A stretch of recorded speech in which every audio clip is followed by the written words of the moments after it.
Hi, welcome to Sam's Revolver, the show about movies and video games. I'm John. I'm Carl. And today we are going to be discussing The Shape of Water. Directed by Guillermo del Toro.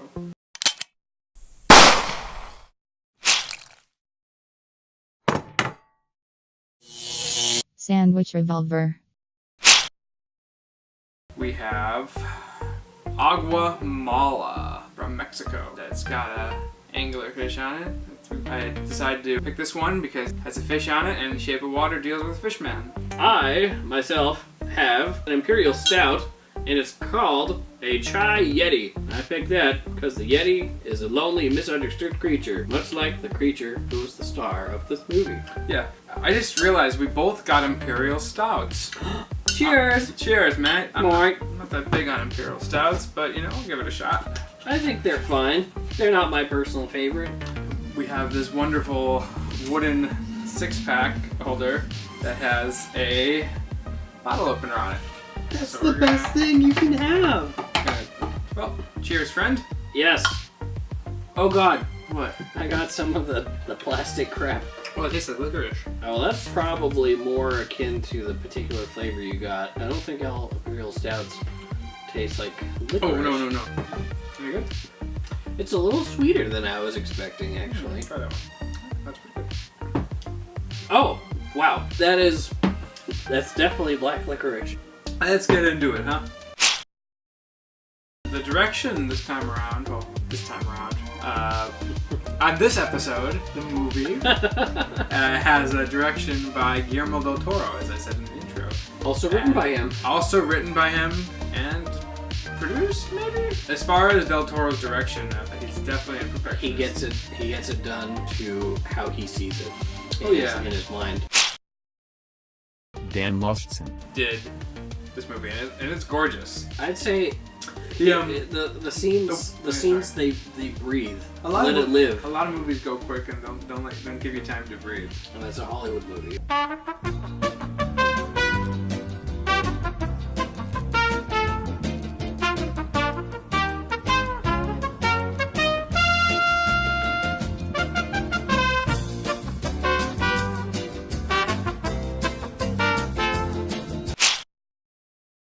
I'd say that, there seems to actually be a tightly knit cast here. Maybe a group of 6 total main characters that you'll be focusing on in the main film, and it narrows down to 2 as, I'd say the top leads. One of them being, I believe his name is Doug Jones. Is that? Doug Jones, yeah. Doug Jones. So he plays the creature in this movie, the one very reminiscent of Creature of the Black Lagoon. He's pretty much in every Del Toro movie. The film centers on him being a creature and this creature being good and not bad. I didn't say a thing about acting.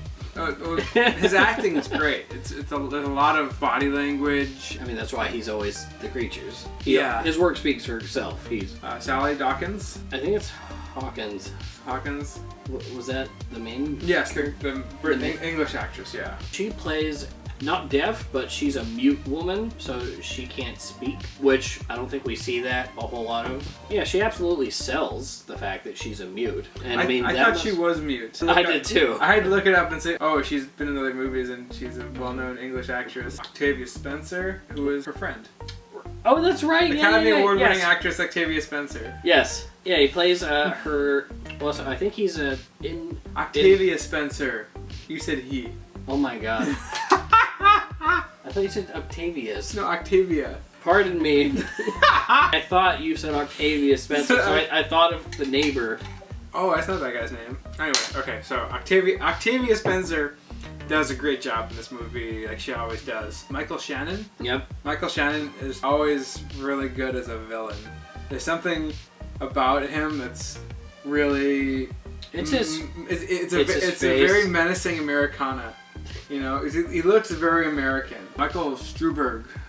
He was the the spy. Oh, that's right. And then there's the neighbor. Actor's name I cannot remember for the life of me. But he was very good. He was great.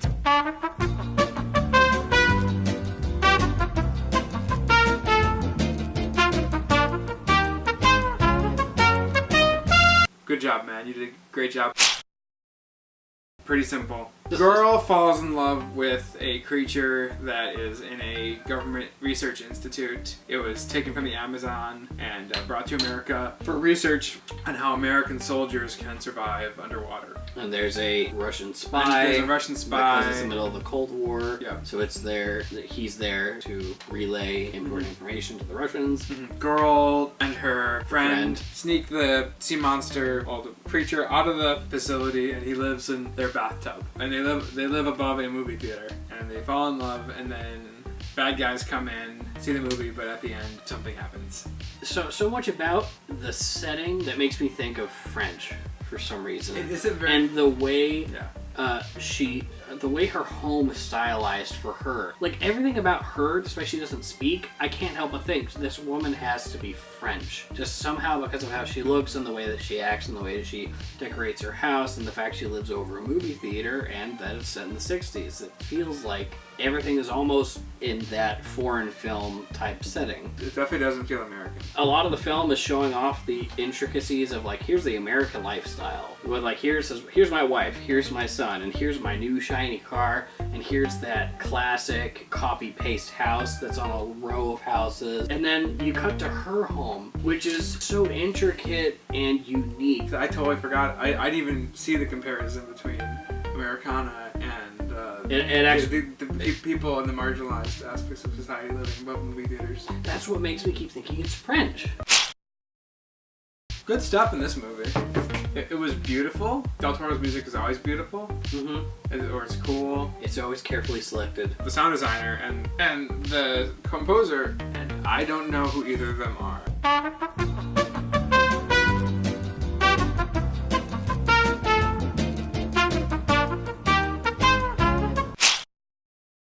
Now, it's hard to say with a straight face that you'd want to go out and play Shape of Water. That's not anything negative. No. Maybe something aesthetically similar. BioShock. Holy shit! You fucking nailed it! BioShock!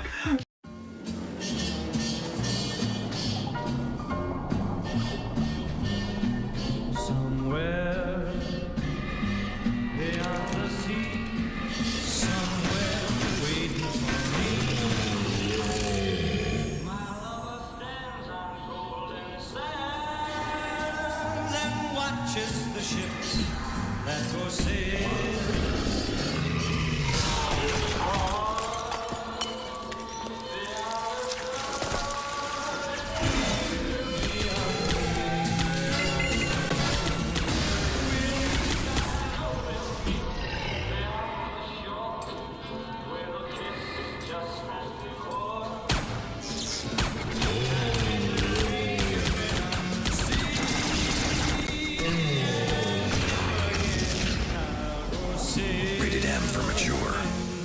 It's drippy, it's water. A lot of that game can be seen as French. A lot of the music and the styles. It's very 1940s. It's set in the 60s. It's very romantic. There's the water aesthetic in it. There's Art Deco aesthetic to it. The music in BioShock is very beautiful. It's a horror game that involves a lot of shooting, but there's a romance to BioShock. And but it's like how a lot of Del Toro works. There's a lot of beauty and terror to sort of go BioShock's hand in perfect. hand.